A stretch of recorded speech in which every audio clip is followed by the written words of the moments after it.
If your creative push has helped you, you can help out the show by shopping on Amazon.com. All you have to do is head to yourcreativepush.com/Amazon.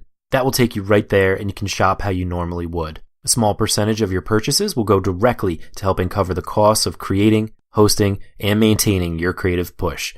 And you can make a big difference just by buying the things that you're going to anyway. Again, that's yourcreativepush.com/Amazon, and thank you for thinking of the show and for helping out.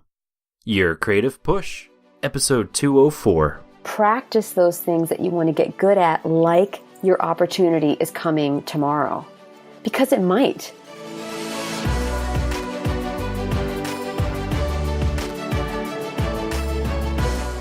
Welcome to Your Creative Push, the podcast that pushes you to pursue your creative passions. I'm your host, Youngman Brown, and my guest today is Angela Hoover. Angela is a comedian, celebrity impressionist, and a mother of two.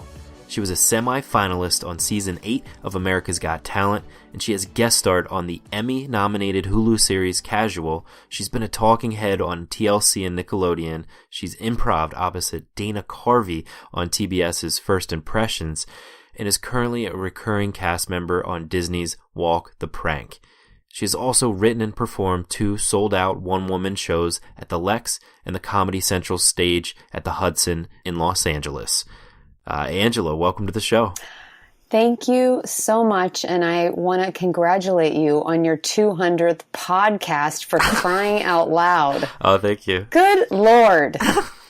Thank you so much. That means a lot. It's so amazing because it's not just interviewing people, it's scheduling and producing and editing and the show notes and posting. I mean, it's a lot of work. So you should be so happy with yourself. Yeah, it is a busy one-woman show myself. So yes. Well, thank you very much. I really appreciate that. Yeah.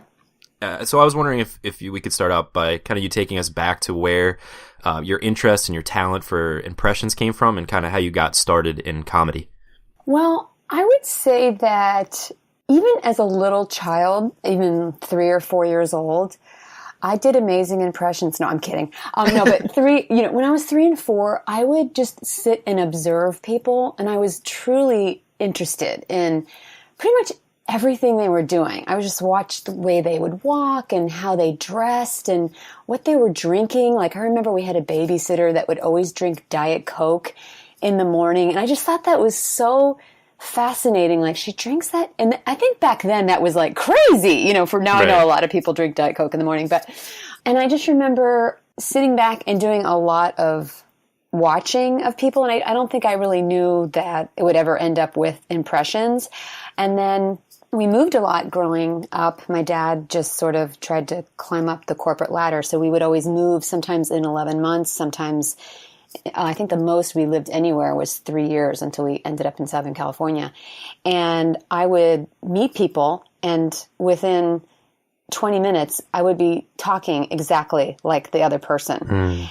And whether they had an accent, whatever they did, I would just pick it up, and then I would come home and talk like them. And my mom would be like, can you talk like yourself? And I just couldn't help it. And I also just thought people were so much more interesting than myself. And so I sort of was like this, I don't know, I felt like this sort of blank canvas, and I would just take whoever I was with and I would become that person. Like a chameleon. Yeah. Yeah. So, and then growing up, I don't think it was until my dad, who traveled a lot, asked me if I wanted to go down to see a musical at the high school. Of course, I didn't want to because there was a new episode of Three's Company on, not that I'm dating myself. And of course, I didn't want to go because, I loved John Ritter. And I said, ugh, God, it sounds so boring. And he's like, no, you're going to come with me. And I went because I actually really got to see my dad a lot by myself. So I went, and it was one of those like light bulb moments where we were sitting in the front row, and the minute that curtain went up and I saw those people singing and dancing, I mean, I was already up on stage, and I already knew what I wanted to do, which was perform and make people laugh and entertain people, because I loved the way that it felt sitting in the audience, and I could already feel what it would feel like being on stage. So it was like a eureka moment where you're just like, this is it. Right, and I almost missed it. Yeah. I think the lesson there is to like embrace that whenever something like really changes you in that way or really affects you in that way, to like not let it sit on the back burner, not let it be this like dream, to like really start kind of pursuing it. So what was it like then to kind of pursue that as a kind of a career? Well, so at that time I was at the ripe old age of 13, and I did not have a successful career, but I did start to audition for, let's see, I think in 8th grade we got the chance to audition for Drama 1 honors in high school. And I remember whatever I did made the director of drama in the high school laugh. And I just remember that feeling was, oh, okay. I don't think I ever want to do anything else in my life besides make people laugh. It's just the most amazing feeling. So I went into high school, and then I would just audition for everything. And in the beginning, I would only get chorus, or they'd give me one line to sing or something like that. And then eventually I would start getting, bigger parts and kind of earning my way. And it's funny because a lot of my friends were not in drama. I had sort of my drama friends, and then I had my other friends, and I don't even know if drama was such a cool thing to be a part of at that time, but I didn't care because I loved it so much. Right. You're amongst your people. Yeah. Yeah. I mean, it was. You can only sing like show tunes for so long, so maybe that's why I wasn't like hanging. We couldn't hang together like, all the time. But yeah, definitely fun people. And, if you're an artist or you're kind of the more sensitive type, it's great to have those kind of people around you, especially during high school. Yeah, for sure. That's when you need them the most. Right. So then take us through what happened after that, like kind of your career up to that point. That was pretty much it. No, I'm kidding. It ended right there. We're done. We're done with the interview. So from there, well, what's really funny is, so the director of the drama in high school he pulled me aside and said, okay, don't tell anybody this, but I have this television audition for you. And I was 17 at the time, and he said, just go in and here's the script.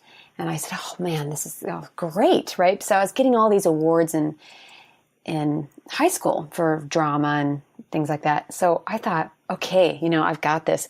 Well, I went in, I didn't even know you were supposed to look up from the page when you read your lines. So I read all of my lines looking down at the paper, and basically just did horrible. And it was that point I realized I really didn't know what I was doing. And I started taking, different classes after high school and things like that. I sang in a big band. I sang in a gospel choir. I did sort of all kinds of different things while I had my 9-to-5 job. I worked for Jack Canfield, who wrote the Chicken Soup for the Soul books. Cool. And that was actually a little bit life-changing for me as well. I was his executive assistant, and I remember just putting his press kits together thinking, and at this point I was like 25, and I remember thinking, where's my press kit? I'm like working for all these other people, and I don't have my own body of work. And at that time, I literally thought I was going to be like a movie star by the time I was 25. Of course. I thought I was going to be like the short, stubby Julia Roberts. And that did not happen. So that kind of put a little bit of a fire under me to pursue, and I think I had gotten an agent and things like that. I did commercials for a while, and then I started doing stand-up, and that was when I started incorporating impressions. Was in my stand-up. I actually started doing impressions of my mom. That's who I started with, because my mom is someone that thinks that everybody is a potential friend. Like, wherever we go, she's like, hey, you know what? His name is John. I don't know his last name, but I trust him. He's going to babysit both your kids tonight. And, that's who my mom is. So I did her. And then I just slowly started to incorporate people like Drew Barrymore and Penelope Cruz. And I think I was doing Jennifer Aniston. And just sort of like, not even saying I was an impressionist, just throwing them in. Right. Only those three. Was that something you were like practicing, like on like you were like actively like trying to do it, or was it just something that kind of came up? Because your Drew Barrymore is, well, most of your impressions are awesome, but your Drew Barrymore is on point. It is perfect. Thank you. Yeah. I really love her so much. I did practice her, but it's funny, and this is something that I sort of learned from doing that is that sometimes you feel like if you don't know if something is going to work out or not in your career, or you don't know if you're really going to be successful, you kind of give yourself the excuse of like, well, why practice this anyway? What am I practicing this for? It's never going to turn into anything. You have these thoughts, or at least I did. It's funny because when the opportunity presented itself for America's Got Talent, I was so glad I did practice those impressions. I didn't practice them like ad nauseum, but I did try to perfect them. And I think when I look at somebody, sometimes I just hear the way they sound, and I'll pretty much have a good idea if I can do them or not. So when I heard her voice, she was like on some Hollywood special, and I thought, and she was talking about like Nagel paintings, and I just remember going, oh, I think I can do her. And she was like, I'm just totally into this like Nagel period, and I just love those paintings. I just have to have them everywhere, and wherever she was saying. And I was like, I love the way she talks. So I would practice her, and then it wasn't really until America's Got Talent that I was forced to learn more impressions on the fly and really become like an impressionist. Well, and that's the thing. So for the listeners, we talked about this too. Your sister was on the show, Emmy. That was episode 174 if people want to go back and listen to that. But then you kind of reached out afterwards. You're like, oh, my sister was on this podcast, blah, blah, blah. And then we've kind of connected since then. And then you did a 30-day challenge. And I was looking at your stuff and I was like, wait, where do I know her from? And it was from season 8, because I used to watch America's Got Talent like religiously, because I watched every TV show before this podcast, because that's all I did with my time. But you were one of my favorites, especially because I love comedians, but like I feel like comedians in that show don't get a fair shot because it's just there's not enough time to really like bring the audience in, you know what I mean, to really like to capture their attention and make them love you right away. But you could do that with your impressions. Like it's just how much time do they give you for that? Like 2 minutes? They give 3 you minutes? 90 seconds. 90 seconds. Like it's so short. So like you were able to really capture the judges and the audience like right away, and like everybody, including myself. So I think bravo to you for you said you were like kind of afraid to do that. You're like, when will these impressions, like why am I even practicing them if I'm not going to use them? But bravo to you for doing that and doing it so effectively. Thank you. I appreciate that. Yeah, I asked this comedian I was at the Comedy Union in LA, and I said, God, I think I really want to audition for that show, and I don't know if I should do impressions. And she's like, are you joking? Of course you should do impressions, and I thought, I don't know if it's hacky, because, as a comedian, you feel like, well, I should just be really judged based on the merit of how well I do my normal comedy. And she was like, no, that's stupid. No, do your impressions. So, I'm glad I did, because I saw a lot of other comedians who are better comedians than I am and who perform all the time not make it through. It's difficult to get through that show, I think. As a comedian, I think the impressions just help me, like you said, I think they just help me stand out a little bit, being able to do that. For sure.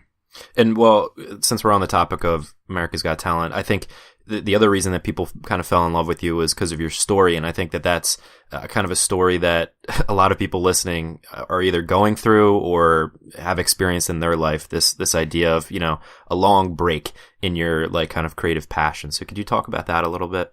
It's all my kids' fault. If they were never born. No. Yes, I think I've had this running theme, and I want to say since my 20s, and I am in my 40s now, which was I missed the boat. I missed the boat. I didn't get there fast enough. I didn't do the right things to, propel myself to where I wanted to be, which is not a very powerful thought to have circling in your mind all the time. But I really did feel that for so much of my life when I didn't become the short, stubby Julia Roberts that I was telling you about. But what's so funny is after I had kids, I feel that my career, I don't know, somehow got this boost because I was starting to come from like a more interesting place in life, and I could speak from a place I couldn't speak from before. What happened was I had my son, and then my husband got a job offer in Vegas. And I always say that I wasn't a big fan of Vegas, and B, I hated Vegas, but we moved there. We moved there anyway.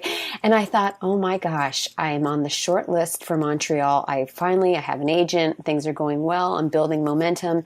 And then it just stopped. And we moved there, and then I had my daughter, my second child. And I was happy that I was home with my kids, but I really felt like, having nothing to do with the birth of my children, I felt that just moving to Vegas, I felt like something had gone wrong. I thought my life was going backwards. And Vegas was really a place where I learned one of the biggest lessons, which someone so eloquently explained in this sentence, which is, acceptance is not resignation. Because I thought, well, here I am, I'm in the desert. My kids are going to be playing in like rocks and succulents for like the rest of their lives. There's no trees here. I've never heard a bird once. My career is over. And like, what am I doing with my life? And I was really resisting every single thing about it. And when she said that acceptance is not resignation, it really changed everything for me, because for some reason I thought, well, I don't want to make peace with this situation, because in my mind I felt if I make peace, then the universe is going to think that I'm okay with this. And I want to make sure that God knows I'm not okay with this. And I'm going to just keep adding the tension, and hopefully he'll get the message and it'll change. And it's just not the way, in my experience, that things change. The way things change, in my experience, is the more you make peace with it and make the best out of it, then things change. I've seen that over and over and over in my life, where I say, okay, what can I make of this situation?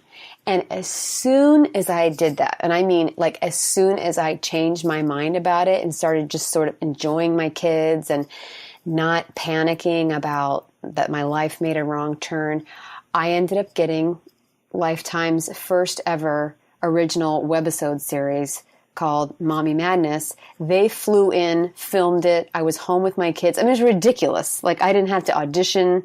I didn't send a headshot, which in those days you sent headshots. Am I making myself look like I'm 80 years old on this podcast? Anyway, so that's kind of what happened. Does that make sense? Yeah, and I think that's an important lesson for people too. I think a lot of people, and myself included, you can just swim in that misery, like that, just like, yeah, things aren't where I want them to be, so screw it all, and like not even make a step or an effort to utilize the time that you do have. And I think that's one of the important things that we talk about on this show, is that, like, yes, you're busy, yes, you have a full-time job, yes, you have kids, yes, you have all these responsibilities, but you do also have a tiny little bit of time that you can carve out to find that happiness with the current situation that you're in, and to not just live your life miserably. You know what I mean? Like, you have to pay the bills, you have to take care of your kids. Go for it, you know? Yes, and I also, what I would do is, because I thought, oh my God, we're never going to be able to get back to Southern California because it's so much more expensive, right, than it is to live in Vegas. And I thought, oh my God, I'm not working, and I'm home with my kids, and so I would start visualizing, and I would start not only visualizing us waking up in Redondo Beach, but I would just feel like every night I'd go to bed, I would just pretend, and I would just feel the feelings of waking up in Redondo. And it started as getting a little woo-woo, but no, I love woo-woo. Okay, yeah, me too. So you can call this the woo-woo episode, which is the name of one of my daughter's stuffed animals, but I digress. So I would do that. And I feel like whenever I do that, things have changed. So I would start thinking of that. I would start thinking of just anything that I didn't like. I just got a new car. Well, it's used. It's 2013, but I literally had my same car for 15 years. It was a 2001.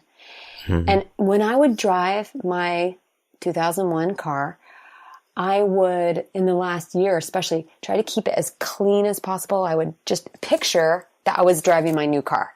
And then it was like, all of a sudden, the other day, my kids are like, I can't believe we have a new car. And it's like, I can. Because, so you just start setting the energy up for what you want. If it's not exactly what you're living, is to kind of put more of your energy towards what it would feel like to have that thing that you want, instead of observing what actually is around you. I know that sounds crazy, but I've seen it work so many times that I just have to mention it. Right. And whether or not it's, like magic or The Secret or whatever, it's still putting yourself in a better mindset regardless than being miserable, being sad about being in Vegas. I lived in Vegas for two months. And that was enough. Like, I was done with it. I was like sick of it. I wanted to puke. Like, I was just so ready to get out of there. So like, I definitely know that Vegas is one of the hardest places to kind of have that mindset. So bravo to you for doing that. Yeah. And I'm not saying you don't have to do your work and you don't have to pound, you have to do all those action things. Absolutely. But like, I really believe that whatever energy that you're living in every day, in general, is what you're going to attract. And you can also take all the action in the world. And if your energy is like you feel bad for yourself and you're panicked and you're stressed and you don't think you'll ever, then I don't think it comes as fast. So I think it's just a really powerful thing while you're doing your work to just take notice of how you're feeling and see what you could do or what thoughts you would need to have to make yourself mentally and just, like spiritually feel better as you're going towards your dream of what you really want. Absolutely. And if you do have that mindset that you were talking about before, where you miss the boat, to just remember that like there is no boat to miss. Like the boat's just like chilling in like the harbor, like with the engine like kind of waiting for you to take it. It's your boat to take. So it's just a matter of like it's never too late. Just get to it whenever you can. It is never too late. And, had we not moved to Vegas, I probably wouldn't have had all that time with my kids when they were little, and I wouldn't be able to see them do all that they did, walking and all that jazz. Right. Maybe I wouldn't be there for all of that if we were here. So it ended up being sort of like the perfect thing. But at the time, it didn't feel like that at the time. And so I'm glad I got that great advice from my friend. Yeah, perfect advice. Acceptance is not resignation. I love it. Yes. I was wondering, could you talk about your 30-day challenge that you did, 30 days of impressions? Did you have a difficult time coming up with 30 different videos? For people who haven't checked it out, you should definitely go on YouTube, The Angela Hoover Show. We'll have that linked up at the show notes page, yourcreativepush.com/Angela Hoover. But what was that like? Oh, yeah. And that is, just to let your listeners know, it's actually on my Instagram, which is Angela Hoover Comedy. Oh, so perfect. They can catch them all in a row, like just, quick. That was like, well, I tend to do this in life. I tend to tell people in public I'm going to do something before I know if I can do it. That's been the secret to both my one-woman shows. I booked my first one-woman show before I had written a word. I just booked the theater and said I'd pay you in 2 weeks. Oh my God. Because I'm an amazing procrastinator. So that was, well, I have somebody that helps me from time to time. I got an assistant to help me post them so that I wouldn't have to do that. And so it started with me sending a deadline for sending her what impressions I was going to do. And initially, I thought 30 impressions. What am I thinking? I had a pretty good number I could do. Maybe I had 14 or something that I could do. So I had to come up with 16, maybe 15 or 16 new ones. But I just, to tell you the truth, I think I had maybe 25. I thought, okay, I know how to do this many people. I'll learn how to do the others. And then I'll know what I'm going to do for the last 5.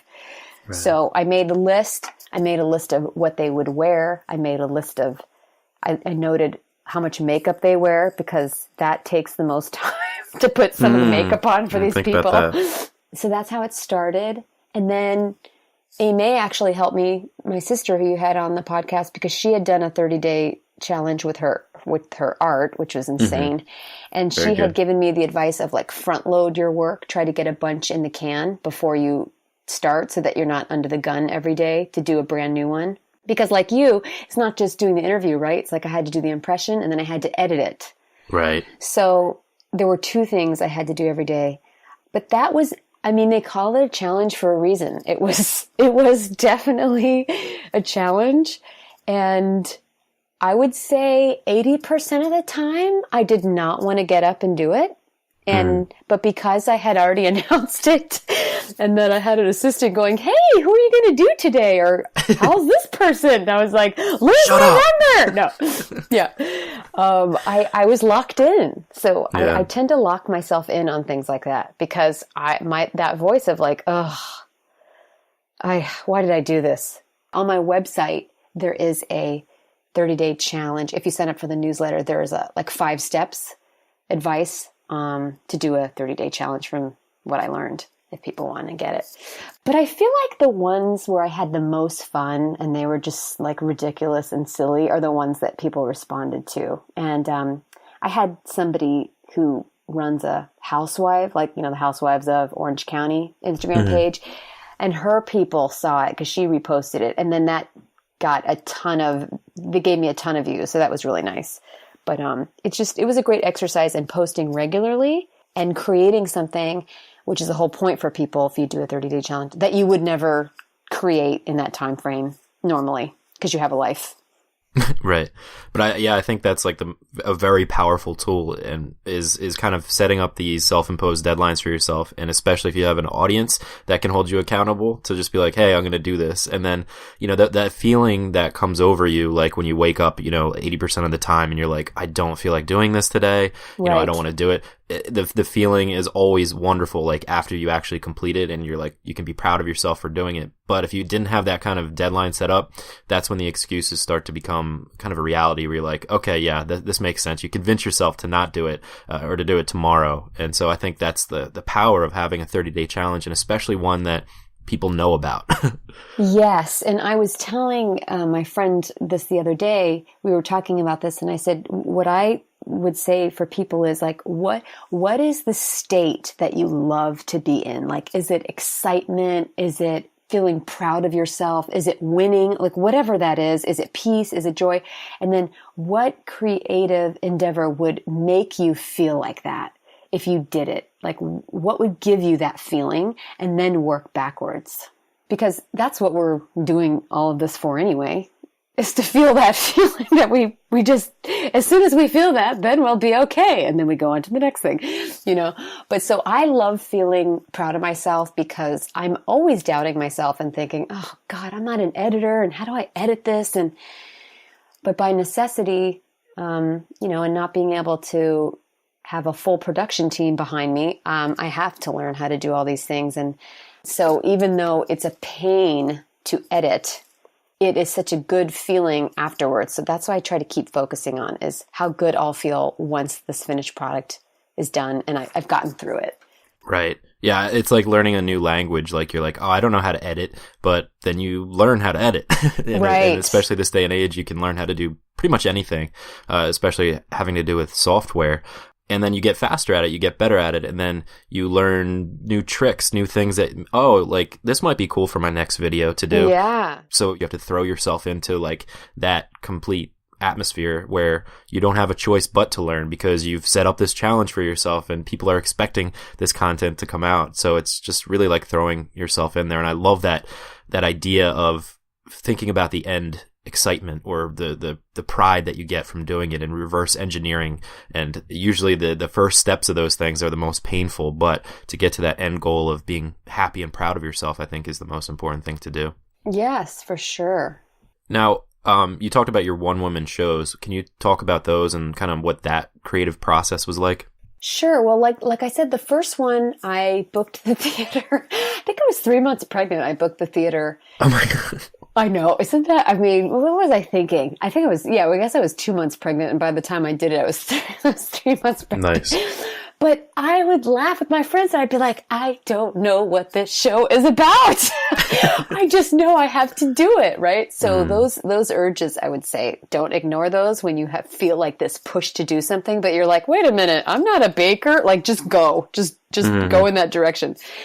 So that one I thought was going to be all about my mom because she's just so funny and I had been doing impersonations of her in my life, but it ended up being about my dad, who actually passed away in 1999, I think it was. It wasn't all about my dad, but it was, most of it was funny, and then there were some sad parts or whatever, but it just kind of went through my whole life, and there were some funny dance numbers in it, and I think we pretty much sold out every night.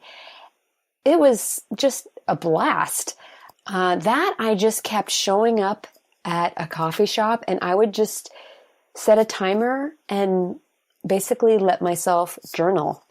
One thing I want to add about that, and if you have, obviously I know you have a lot of artists that listen to this and I'm sure writers too, is one thing that I'm always reminded of is when you sit down to create something, I feel like a lot of times as adults, we think that we expect that it's going to be gold, right? When we sit down. That's why I don't sit down. I'm like, I'm not going to sit down because Tina Fey has already created something more hilarious. So what could I ever do? Right? That's my thing is I think of all the best of the best. And then I think I should just die because they've already done it and they're better than me.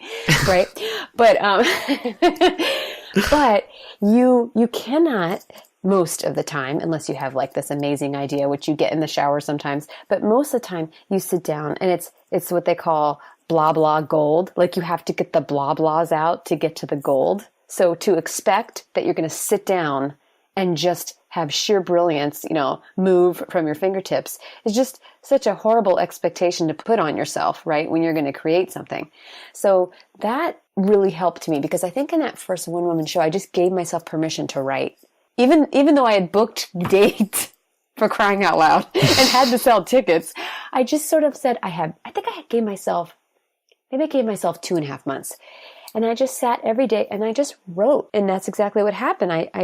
First I was just writing about my to-do list. And then all of a sudden I was like, whoa, I had no idea this is where it was going to go. So that's a good thing to remember, for artists. Right. Is putting yourself in that kind of position to have the gold come out. I think that happens to me all the time. I start writing about some topic and I get this spark of, not genius, but I get a spark that sends me in a completely different direction that I wouldn't have gotten to if I hadn't sat down and started writing that crap like that I started writing, right. That blah, blah. Exactly. Kyle Cease, who's a kind of like an inspirational comedian now who is just hilarious. He talks about it like when you turn on a hose, he's like, usually there's just like that murky, like the dirty water comes out first and then you get the clean water. And he's like, that's like creativity. I like that. But we expect it to be like, Evian flowing from the gods, it's like, no, doesn't usually work that way. Yeah, I like that. It's like an exercise of just getting through the crap and right. To also expect there to be crap too, to not let that like discourage you. And sometimes like the gold might not even come out that day, but to get back to it the next day too. Yes. And even the mindset of Kyle used to joke about this and he would have like all over his seminar, like, I hope I screw this up. And so sometimes I'll just say, my goal is to write the dumbest jokes or like the stupidest sketch that I can think of that is so overly done and we've already seen. And it's funny. It's like just trying to find what kind of like self-talk works for you to get you going. Like maybe that's an easier entryway if you're not, because sometimes I think the problem is, like the gold, another way of saying that is expecting to be perfect, right? So like that is so much pressure. It just closes the creative gates to be like, well, this better be amazing. Now go. Right. Especially when you have very limited time too. You're like, right. I only have, 30 minutes. I better come up with something good. And that's just, you're not going to.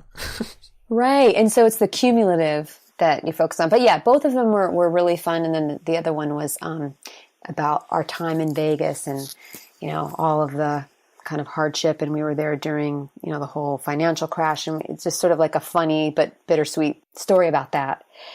They were both very fun and rewarding. Any plans on doing another one?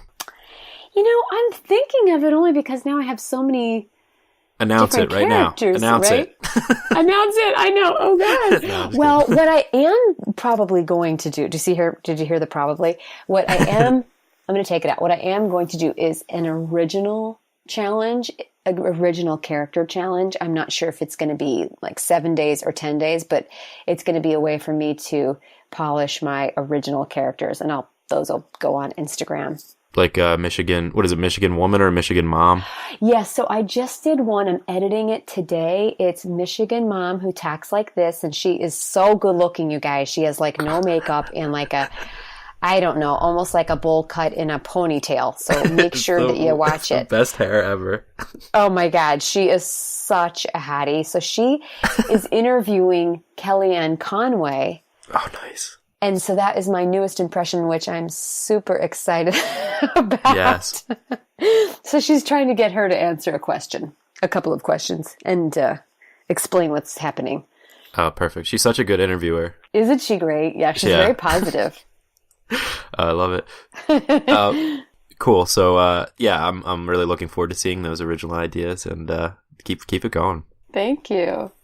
So I wanted to ask, do you have any, like, throughout your career as a comedian, has there been any resistances as far as being a comedian and also kind of getting the work done?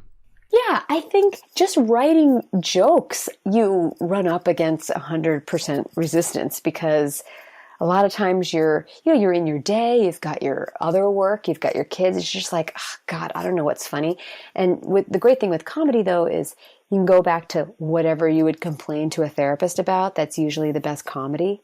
So sometimes it would just be a matter of me journaling. But yeah, it's just sitting down to write is the hardest part of writing or stand up, or writing a sketch or writing a sitcom or writing a book, is just sitting your butt down in the chair and doing it.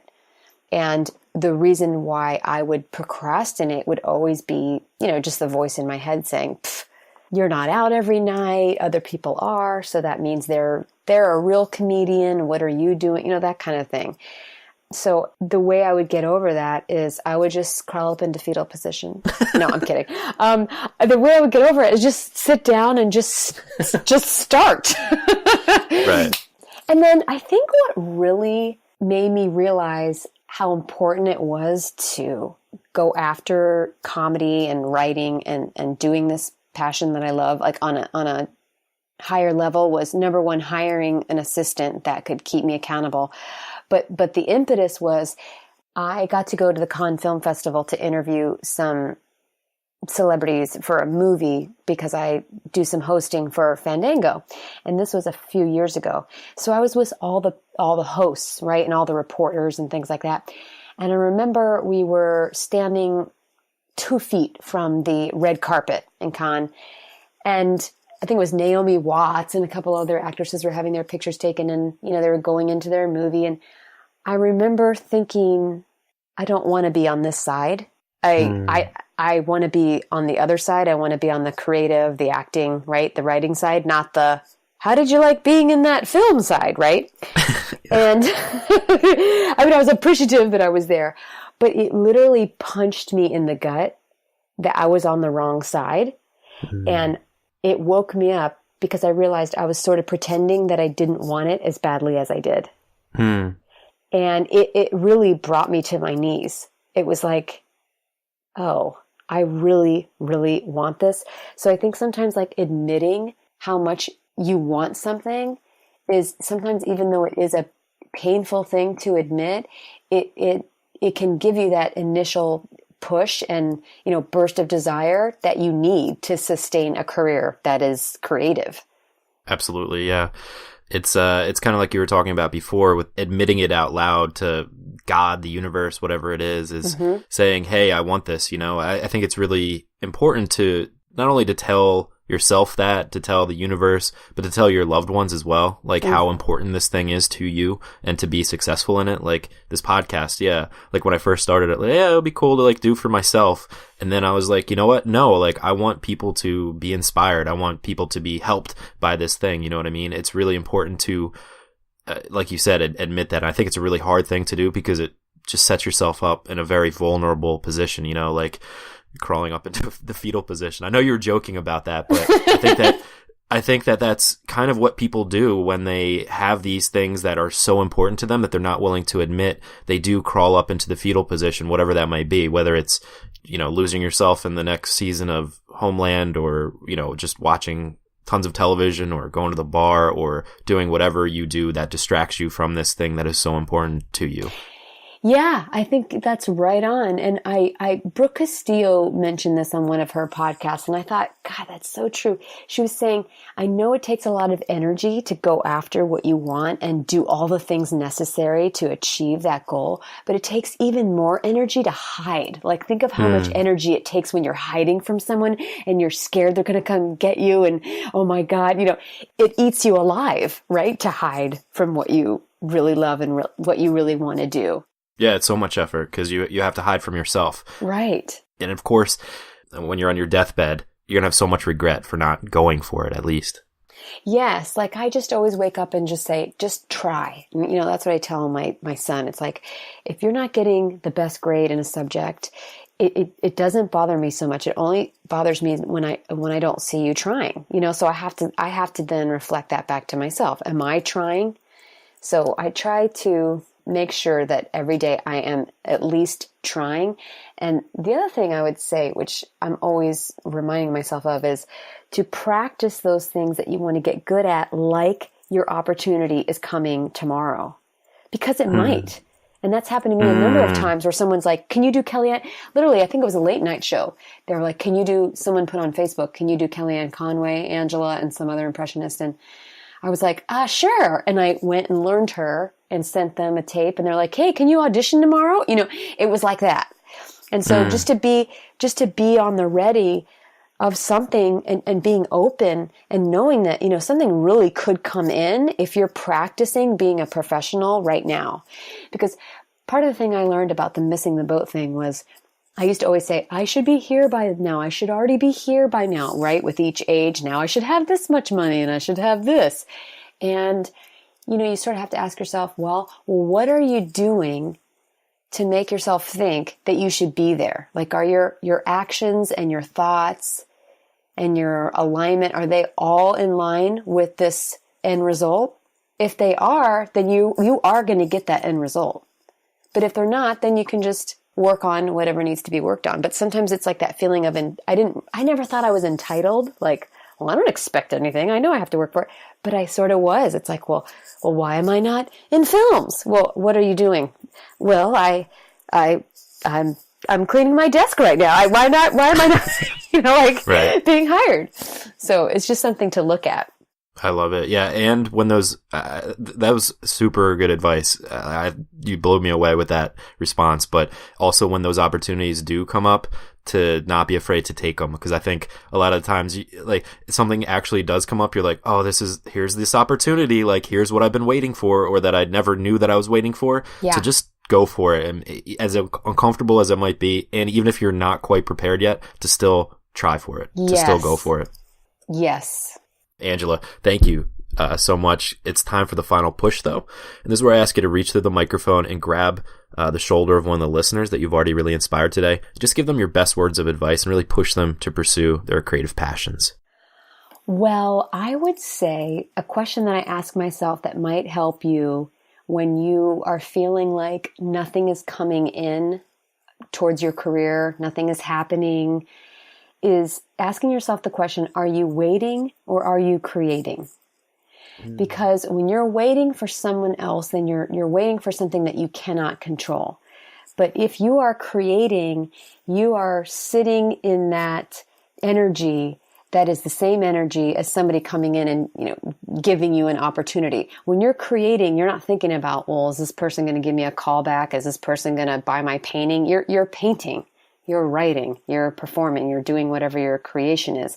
And the more you create, you're going to get better. You're going to build stamina. You're going to build momentum. And I'm telling you that the more you go back to work, the more angels will rush in and show you that you're doing the right thing by bringing something in that you never thought was possible. Absolutely. And you're also creating new opportunities for yourself too. Yes. And people are waiting for you as well. So you got to kind of take the steps to get to them. Yeah, and just to remind people that, I know a lot of times I say, well, who cares about, a dumb Penelope Cruz impression? But after that 30-day challenge, so many people were like, you made my morning. I could not wait to see what, ridiculous impression you were doing on, some stupid subject, And I had no idea that people would feel that way. So I would just say to your listeners, you have no idea what your art does for people. So just put value in that and know that and create with that in mind. Yeah, I was one of those people that was looking forward to it every day. So, thank you. That means everything. Absolutely. So, Angela, thank you so much for coming on the show today and for giving us that push. Thank you, young men. Keep up the great work. You can find Angela on her website, which is angelahoover.com. On YouTube, she is The Angela Hoover Show.